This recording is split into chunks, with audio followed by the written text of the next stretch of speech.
Madame, Monsieur, bonsoir et bienvenue dans l'invité de la rédaction de Médien TV. Il aurait eu 26 ans aujourd'hui et il s'appelait Reda, mais il est parti à 13 ans. Reda s'est donné la mort un triste jour du mois de février, le 5. Une semaine plus tard, le 14 février, le jour de la Saint-Valentin, sa famille, ses proches, ses amis et tous ses camarades du collège lui ont fait la plus belle déclaration d'amour qui soit.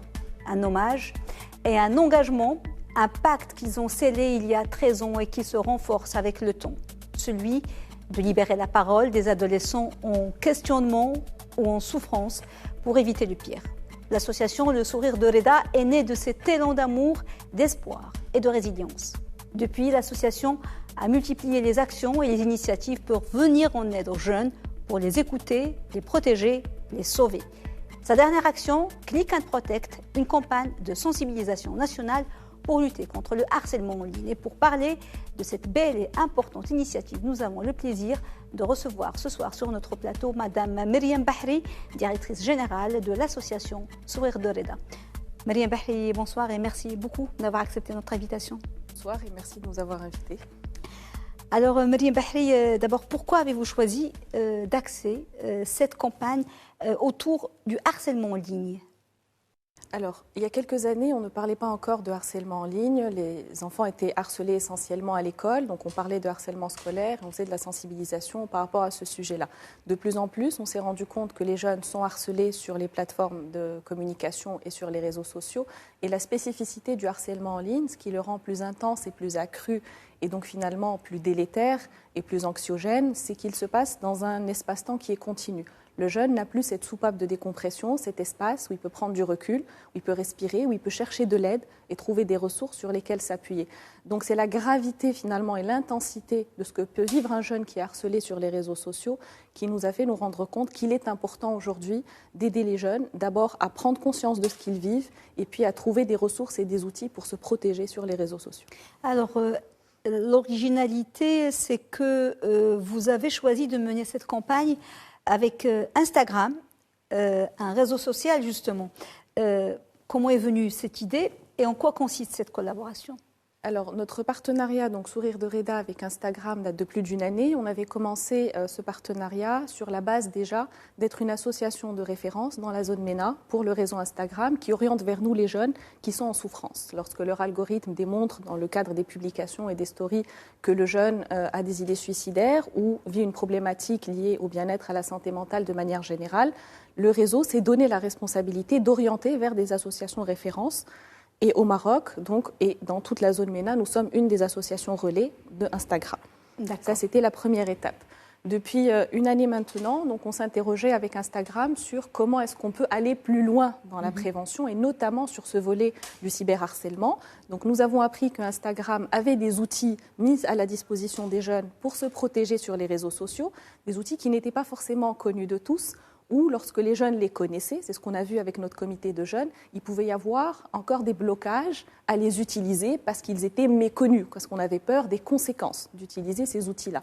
Donc nous avons monté une campagne de sensibilisation avec Instagram, qui est le réseau social le plus utilisé par notre cible, donc les jeunes de 8 à 21 ans, en collaboration avec notre comité de jeunes de Sourire de Reda, qui ont donc créé des capsules de sensibilisation pour sensibiliser à ces outils et de manière générale donner aux jeunes au Maroc toutes les ressources et tous les recours qu'ils peuvent avoir lorsqu'ils sont soit victimes, soit témoins d'une situation de cyberharcèlement. Alors, avant de détailler ce problème dont souffrent les jeunes, le harcèlement et puis la détresse des jeunes qui peut pousser malheureusement au suicide, comment se décline cette nouvelle campagne ?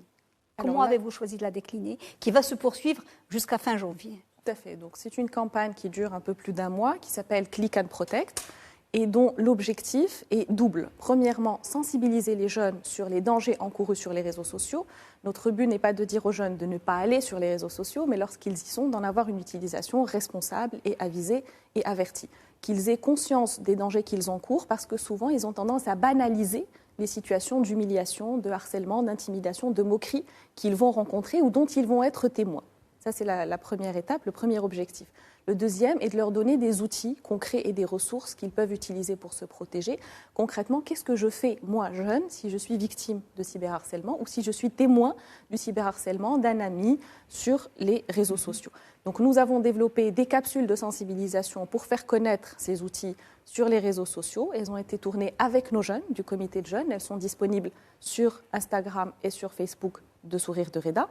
Et nous avons créé un e-book, donc un livret électronique qui s'appelle Click and Protect, du nom de la campagne, et qui va reprendre notamment ces outils-là en les expliquant, comment les utiliser de manière technique, où est-ce qu'il faut aller, sur quoi il faut appuyer, à quel moment est-ce qu'on peut utiliser tel ou tel outil, quelle est la fonctionnalité qui va correspondre par rapport à la situation que je rencontre, et plus globalement, expliquer aux jeunes, lorsqu'il est victime ou témoin de cyberharcèlement, qu'est-ce qui se passe chez lui, parce que le jeune est dans une situation anxiogène et confusionnante. Donc l'aider à comprendre ce qu'il ressent, l'aider à mettre des mots sur la souffrance et la détresse qui est la sienne, et l'aider tout simplement à comprendre qu'il n'est pas seul dans cette situation et qu'il y a des ressources vers lesquelles il peut se tourner. Donc il y a un volet didactique là, pour se protéger et un volet d'accompagnement psychologique aussi. Tout à fait. Et Sourire de Reda dispose depuis toujours, bien évidemment en soutien également à cette campagne, d'une helpline qui s'appelle Stop Silence.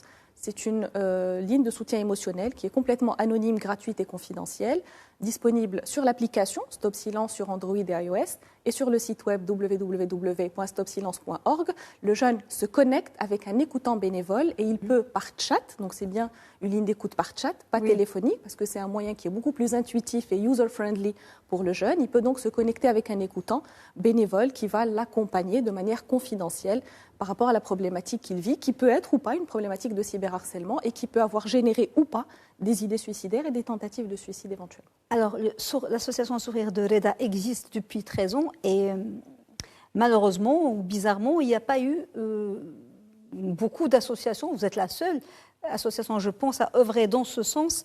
Alors que des statistiques récentes ont révélé que plus de la moitié des jeunes, ça c'est selon les statistiques sûrement qui sont plus nombreux que ça, plus de la moitié des jeunes marocains ont été à un moment ou à un autre victimes d'intimidation ou de harcèlement. Pourquoi, Mariam Bahri, selon vous, ce phénomène prend-il autant d'ampleur aujourd'hui ? Alors, le phénomène de cyberharcèlement prend de plus en plus d'ampleur parce que, notamment avec ces quelques années de la pandémie de la Covid-19, nos jeunes sont beaucoup plus sur les réseaux sociaux et sur la toile parce que c'est aussi leur outil scolaire, c'est leur outil de communication, c'est l'outil sur lequel ils vont pouvoir avoir des activités artistiques ou sportives qu'ils ne peuvent plus avoir à l'extérieur. Donc, le temps passé sur les réseaux sociaux et sur la toile augmentant, l'exposition au cyberharcèlement va augmenter également, du point de vue de la victime ou du témoin, mais également du point de vue du harceleur, parce que ce harceleur, c'est aussi notre jeune ou notre enfant qui est dans une situation de souffrance, et cette souffrance, il n'a pas la possibilité de l'exprimer, donc quelle va être la plateforme finalement la plus accessible pour qu'il puisse retourner cette violence contre quelqu'un d'autre, ça va être la toile, et donc il va être de plus en plus, lui aussi, amené, absolument. Et il y a un effet aussi de groupe, parce que lorsque je vais commenter de manière négative une publication et que je vais avoir des camarades qui, parce qu'ils n'ont pas conscience de ce que ça représente en termes d'impact psychologique, vont partager, vont liker, vont peut-être augmenter un peu, faire une espèce de surenchère dans la violence, eh bien ça prend des proportions qui peuvent très très vite devenir dramatiques. Alors vous faites beaucoup de choses depuis 13 ans, vous avez beaucoup développé vos actions et vos initiatives, mais une association ne peut pas tout faire toute seule et le problème est une grande ampleur. Quel rôle peuvent jouer les pouvoirs publics, les autres ONG, les entreprises privées et publiques aussi pour vous aider, enfin pas pour aider la société à lutter contre ce phénomène. Quel est le rôle des pouvoirs publics et des entreprises aussi, et des établissements scolaires et des... Alors, sur le volet des établissements scolaires, nous faisons de la prévention. Nous sommes appelés par des écoles qui nous disent venez animer des ateliers, des conférences pour nos jeunes. Ce n'était pas forcément le cas il y a 10 ans. Il y a la langue qui se délie, si vous voulez, par rapport à ces questionnements et nous en sommes ravis, notamment les questions de harcèlement et de cyberharcèlement, parce que simplement, ils les constatent dans l'environnement scolaire et qu'il faut apporter une réponse aux jeunes. Pour ce qui est des autorités publiques et du cadre des différentes ONG et des ministères, nous faisons partie d'un groupement qui travaille sur la stratégie nationale de prévention du suicide, où il y a effectivement le ministère de la Santé, le ministère de l'Éducation nationale, le ministère de la Transition numérique, différentes ONG qui sont touchées plus ou moins par cette problématique-là et qui rencontrent dans leur centre d'accueil des jeunes qui vivent différentes situations de détresse. et qui peuvent ou pas avoir des pensées suicidaires et avoir fait des tentatives de suicide. Donc nous espérons que cette stratégie nationale de prévention du suicide, sur laquelle nous œuvrons depuis quelques années, voit bientôt le jour. Nous sommes assez confiants puisque nous avançons de manière sûre et sereine sur l'élaboration des axes principaux en termes de sensibilisation, qui passent notamment par les médias. Et je rappelle vraiment le rôle crucial des médias pour porter la lumière sur cette problématique-là. Même si elle n'est pas des plus glamour à traiter, c'est une problématique sociale réelle. Et également sur le volet de la prévention, donc qui peut se faire dans les écoles, mais il faut tout un réseau de formateurs pour pouvoir avoir un véritable effet boule de neige, parce que nous, à notre niveau, nous ne pouvons avoir qu'une action malheureusement très ponctuelle de par nos moyens financiers et humains. Et vous me le disiez tout à l'heure, les gens ont tendance à plus facilement s'engager pour d'autres causes qui sont nobles du reste, vous l'avez signalé, le handicap, pour la scolarisation, pour autre chose. Mais le suicide fait peur. Est-ce qu'on doit arriver au suicide pour en parler comme un fait divers? En fait, ça doit se faire à l'amont. Est-ce qu'il y a beaucoup de gens qui s'engagent ou c'est difficile pour vous de trouver des bénévoles et des volontaires? Qui sont ces volontaires généralement? Quel est leur profil? Ceux qui viennent vous aider? Alors, nous avons 3 volets, si vous voulez, pour répondre à votre question. Nous avons d'abord les bailleurs de fonds. Ce sont les personnes et les institutions, notamment, qui nous soutiennent financièrement par rapport à cette problématique. Nous faisons appel à toutes les entreprises. Oui. Malheureusement, le suicide ne fait pas forcément partie des axes de responsabilité sociale des entreprises que certaines institutions choisissent, ce qu'on respecte, mais ça rend notre tâche encore plus ardue et nous essayons réellement de pousser dans ce sens parce que c'est pour nos jeunes, c'est pour nos enfants que nous faisons ça, c'est pour éviter le pire. Pour ce qui est des bénévoles qui nous aident au quotidien, nous avons des personnes qui nous aident de par leurs compétences, donc ce sont des gens qui nous donnent de leur temps et de leur expertise sur différents volets, sur la communication, mais également sur des métiers annexes comme l'informatique, comme la finance, puisque derrière une association, il y a aussi tout ce volet-là en back-office qu'il faut assurer. Nous avons les bénévoles qui gèrent la helpline, qui sont notre cœur de métier. Nous arrivons à avoir une quinzaine de bénévoles pour faire tourner la helpline, mais comme je vous le disais tout à l'heure, c'est très difficile de recruter des bénévoles pour travailler sur cette problématique-là, parce que c'est quelque chose qui est très engageant déjà en termes de temps, mais c'est également quelque chose qui est très lourd à vivre au quotidien. Nous mettons bien sûr à leur disposition tout un arsenal en termes d'accompagnement, de formation initiale, de formation continue, de supervision par des psychologues, de façon à ce qu'ils soient parfaitement outillés pour faire face à ces thématiques-là. Mais c'est vrai que ça peut être quelque chose également de lourd à gérer. Nous ne faisons pas appel à des psychologues pour la helpline, on est bien d'accord, la helpline, elle est gérée par des bénévoles qui sont des personnes de tous bords, de tout métier, de toute formation, qui sont des personnes qui ont, à partir de 25 ans, on a établi cette limite d'âge minimale pour avoir une maturité affective aussi qui permet d'être en relation avec des jeunes en souffrance et de gérer ce que ça peut générer également de résonance chez la personne et qui peuvent aller jusqu'à des personnes retraitées ou des personnes seniors. Et nous avons, et c'est la particularité de Sourire de Reda, j'ai envie de dire, par rapport à beaucoup d'ONG, y compris d'ONG œuvrant sur le suicide dans le monde, nous avons un comité de jeunes. Un comité de jeunes constitué d'une vingtaine de jeunes qui se renouvellent tous les 2-3 ans, qui sont des collégiens et des lycéens, qui nous accompagnent toute l'année, que nous formons et qui nous accompagnent notamment sur la gestion des réseaux sociaux et sur les travaux et les campagnes de sensibilisation. Parce que c'est la parole, quand elle vient d'un jeune, la sensibilisation, elle est beaucoup plus acceptée, mieux acceptée que quand c'est un adulte qui vient sensibiliser. Vous en avez fait l'expérience. La sensibilisation par les pairs est quelque chose dont nous, on a fait l'expérience, mais qui est également recommandé par l'OMS à toutes les ONG qui travaillent sur des thématiques sensibles comme le suicide. Oui. La sensibilisation par les pairs est quelque chose qui va faire que le jeune va s'identifier plus facilement parce qu'on parle la même langue, parce qu'on parle des mêmes problématiques. Exactement. Et parce que, encore plus aujourd'hui sur les réseaux sociaux, on va parler cette langue du monde virtuel. Exactement. Qui est un peu hermétique à nous, les adultes. Absolument. Y a-t-il des statistiques concernant le Maroc par rapport au taux de suicide parmi les jeunes par rapport au reste du monde? Est-ce qu'il y a des statistiques actualisées? Est-ce que vous avez des chiffres? Alors, je peux vous donner plusieurs chiffres. Ils ne sont pas actualisés malheureusement, mais je peux vous donner plusieurs chiffres. Ça fait partie des choses pour lesquelles on milite dans le cadre de la stratégie nationale de prévention du suicide. C'est la création d'un observatoire national qui va consolider les chiffres de tous les acteurs de terrain et pouvoir faire ce travail sur le long terme. Il y a un rapport de l'OMS donc, de 2017 qui nous dit qu'en 2016, 1014 personnes se sont donné la mort par suicide au Maroc. on aime à croire, et on est sûr de ce qu'on avance, que ces chiffres ne reflètent pas la réalité, puisque simplement c'est basé sur du déclaratif, et que beaucoup de familles encore aujourd'hui au Maroc ne déclarent pas les suicides comme étant des suicides, de par le tabou moral et religieux qui auréole cette thématique. Donc ça, c'est pas notre débat, mais c'est quelque chose qu'il est important de noter comme réserve par rapport aux statistiques de manière générale sur le suicide. Nous avons une étude du ministère de la Santé, de la Direction de la Population du ministère de la Santé en 2016, qui nous dit que 13,6% des élèves entre 13 et 17 ans ont déjà commis une tentative de suicide, voire plusieurs tentatives de suicide dans l'année. Donc ça, c'est quelque chose qui peut nous alerter.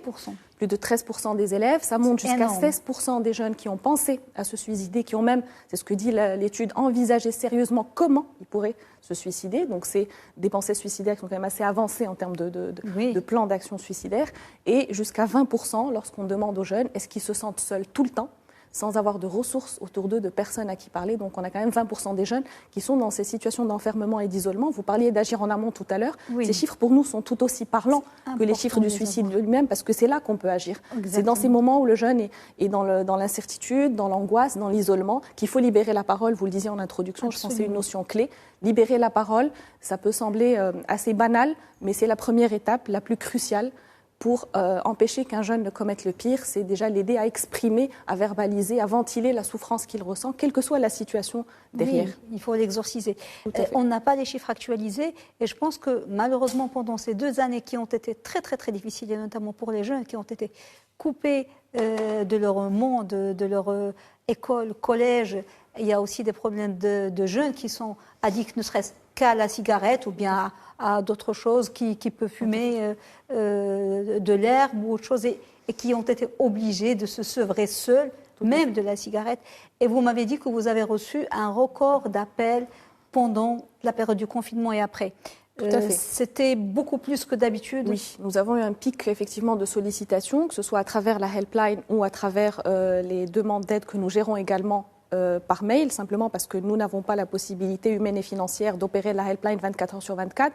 Donc nous apportons un relais à travers les réseaux sociaux et à travers nos boîtes mail. Nous apportons déjà du réconfort et des premières réponses et un premier accompagnement jeune. Nous avons été sollicités pendant le confinement et après, juste après le confinement, de manière très intense. Et effectivement, les situations que vous évoquiez étaient récurrentes. Nous avons des jeunes qui ont été confinés avec des personnes maltraitantes. Nous avons des jeunes qui se sont retrouvés en sevrage forcés et non accompagnés, alcooliques, tabagiques ou de drogue. Nous avons des jeunes qui avaient un accompagnement psychologique ou psychiatrique, mais qui, pour des raisons matérielles ou logistiques, n'ont pas pu continuer pendant une certaine période de temps. Donc ça a entraîné une décompensation importante. Les psychologues avec lesquels nous travaillons nous disent tous que les jeunes qu'ils ont reçus en cabinet une année après le début du confinement étaient dans un état mental et psychique beaucoup plus détérioré que l'année d'avant, parce qu'effectivement, il y a eu cette coupure qui a eu un impact très, très négatif sur leur suivi. Différentes situations plus générales, mais tout aussi anxiogènes, les jeunes qui se posaient des questions sur leur avenir en termes de scolarité, parce qu'ils ne savaient pas comment l'année allait se dérouler. Des jeunes qui se posent des questions plus globalement par rapport aux différentes activités qu'ils pouvaient pratiquer en extérieur, qu'ils ne peuvent plus, et donc ils n'ont plus cette soupape de décompression et non plus cet exutoire. Donc, et puis il y a la violence dans la famille qui s'est exacerbée à cause du confinement. Absolument. Les pères qui étaient violents sont devenus plus violents, père ou mère, mais souvent c'est les pères. Les pères qui étaient alcooliques ou qui buvaient sont devenus plus... et ça impacte. Tout à fait, parce que l'enfant, il n'est pas seul, il est dans un environnement, en l'occurrence dans un environnement familial, où on va avoir une grande détresse aussi, de par la situation de la pandémie, liée à des facteurs psychiques, des facteurs sociaux, des facteurs environnementaux, des facteurs économiques dans beaucoup de situations. Et tout cela va avoir un effet boule de neige, il va impacter les jeunes. Et ces jeunes-là avaient avant au moins l'école comme refuge lorsque ça allait mal à la maison, et inversement. Là, ils sont enfermés devant leur écran d'ordinateur, dans la maison toute la journée. Et donc, on les a privés finalement de beaucoup de ressources qui leur permettaient de dépasser les différentes problématiques qu'ils pouvaient rencontrer au quotidien. Et même après les déconfinements, ils se sentent, les jeunes, en sursis parce qu'ils ne savent pas, est-ce que ça va fermer, est-ce que ça va ouvrir, est-ce qu'on va retourner à l'école. Alors, Mariam Bahri, vous avez mis en place toute une plateforme, une équipe dédiée, vous vous battez pour ça, pour l'écoute, la prévention. Je voudrais savoir, au-delà des campagnes ponctuelles que vous menez, quelle est votre action quotidienne de l'association? Il y a la helpline. Mais tous les jours, que faites-vous pour ces jeunes? Tous les jours, parce que vous travaillez 7 jours sur 7, pas 24 heures sur 24, parce que vous n'avez pas les moyens, mais l'action de chaque jour. Alors, nous avons parlé donc du volet de sensibilisation qui inclut toutes les campagnes que nous faisons et plus généralement, entre deux campagnes, nous continuons à communiquer toute l'année donc sur les réseaux sociaux grâce à notre comité de jeunes qui nous aide donc à animer les pages Facebook, la page Instagram et depuis peu la page TikTok que nous avons créée aussi parce que notre but est de suivre les jeunes là où ils sont et de leur donner le moyen de s'exprimer là où ils sont. Nous avons le volet prévention dans les milieux essentiellement scolaires mais également en entreprise qui est un peu mis en berne avec la pandémie de par les restrictions sanitaires forcément et ce qu'elles imposent. Nous avons le volet intervention qui est la helpline, donc Stop Silence, pour laquelle nous recrutons en permanence. Donc j'appelle également tous les bénévoles qui ont envie de s'engager dans cette cause, qui ont envie d'écouter des jeunes en souffrance et de leur venir en aide à nous contacter à travers notre boîte mail contact.souriredereda@gmail.com. Donc l'intervention, c'est le cœur de notre métier, c'est venir en aide à ces jeunes à travers la helpline. Bien évidemment, comme je vous disais derrière, il y a l'accompagnement des bénévoles, leur formation continue, leur supervision. Donc nous organisons tous ces aspects-là. Il y a les levées de fonds parce que nous avons besoin de bailleurs de fonds et de soutien financier dans cette période plus que jamais parce que si les jeunes ont plus besoin de nous, nous avons encore plus besoin de nos bailleurs de fonds par effet, j'ai envie de dire, mécanique. Nous avons également différentes activités artistiques, sportives qui, elles aussi, sont mises en berne avec la période de la pandémie, mais qui nous permettaient aussi de faire un peu mieux connaître l'association et ses actions. Nous sommes aujourd'hui beaucoup plus, finalement, sur les réseaux sociaux. Nous avons axé une grosse partie de notre travail sur les réseaux sociaux, sur le web, de par les restrictions de la pandémie, mais aussi parce qu'on est une ONG, finalement, qui est née dans le digital, qui est née sur la toile, et qui trouve son ADN dans ce mode de fonctionnement-là. Et qu'une grande partie du danger aujourd'hui vient aussi de la toile. Alors, pour contribuer à cette campagne, et c'est notre rôle, les médias, que doit faire brièvement, très important, que doit faire aujourd'hui un jeune harcelé en ligne ou en souffrance? Comment peut-il entrer en contact avec vous et comment pouvez-vous l'aider? Est-ce qu'il y a un numéro à composer? Est-ce qu'il y a un site où il doit aller? Alors, la première des choses qu'un jeune doit faire lorsqu'il est harcelé sur les réseaux sociaux, c'est ne pas liker, ne pas partager, ne pas commenter. D'accord. Deuxièmement, il doit utiliser les outils qui figurent donc dans notre campagne, que vous pouvez retrouver sur les capsules, bloquer, signaler, restreindre, limiter. Chaque fonctionnalité est spécifique et elle a son apport et elle a son efficacité et sa pertinence. Il faut que le jeune conserve également des preuves, des captures d'écran de ces situations d'intimidation, de moquerie, de violence dont il est victime parce qu'il peut en avoir besoin par la suite si on rentre dans un processus judiciaire et ça peut être le cas dans certaines situations. Par ailleurs, le jeune ne doit pas rester seul. Le jeune ne doit jamais rester seul avec une problématique et une souffrance quelle qu'elle soit, là en l'occurrence de cyberharcèlement. Il doit trouver des ressources autour de lui pour aller mieux. Ça peut être un adulte de son environnement, un grand frère, un parent. Déjà, faire ce premier pas-là, de pouvoir parler, de pouvoir se confier. Nous assurons finalement cette même fonction de manière institutionnelle à travers la helpline. Donc il peut nous contacter à travers l'association. Il va se connecter sur la page www.stopsilence.org ou sur l'application Stop Silence qui est disponible en téléchargement libre sur Android et sur iOS. Lorsqu'il va sur Stop Silence, après, il va être tout simplement accompagné à travers l'application sur les différentes étapes jusqu'à entrer en contact avec un écoutant bénévole sur la helpline. Dernière chose, est-ce qu'il y a un numéro au cas où il voudrait appeler? Alors, nous ne travaillons pas par téléphone, nous travaillons essentiellement sur les réseaux sociaux et nous travaillons également sur la helpline, mais il y a le téléphone de l'association s'il a envie d'appeler pour différentes autres Mais les jeunes, je suis sûre qu'ils sauront retrouver l'association. Ils sont nés dans ce monde des réseaux sociaux. Tout à fait. Et ils sont plus à l'aise sur la helpline généralement qu'au téléphone, notamment parce qu'un jeune qui va vouloir se connecter avec un écoutant, il n'est pas toujours seul dans la maison ou à l'école ou dans le bus scolaire ou autre. Absolument. Et donc il y a un espace plus confidentiel qu'apporte la helpline et c'est pour ça que nous avons privilégié ce mode de communication dans notre activité. Merci beaucoup Mariam Bahri pour cet éclairage. J'espère que le message est passé. J'espère que les jeunes iront nombreux sur votre site pour se renseigner. Je rappelle que vous êtes directrice générale de l'association Sourire de Reda et que cette campagne Click and Protect se poursuit jusqu'à fin janvier. Merci beaucoup, madame. Merci à vous. Très bonne journée. Madame, monsieur, merci beaucoup de nous avoir suivis. Excellente suite des programmes. Très belle soirée sur Média TV.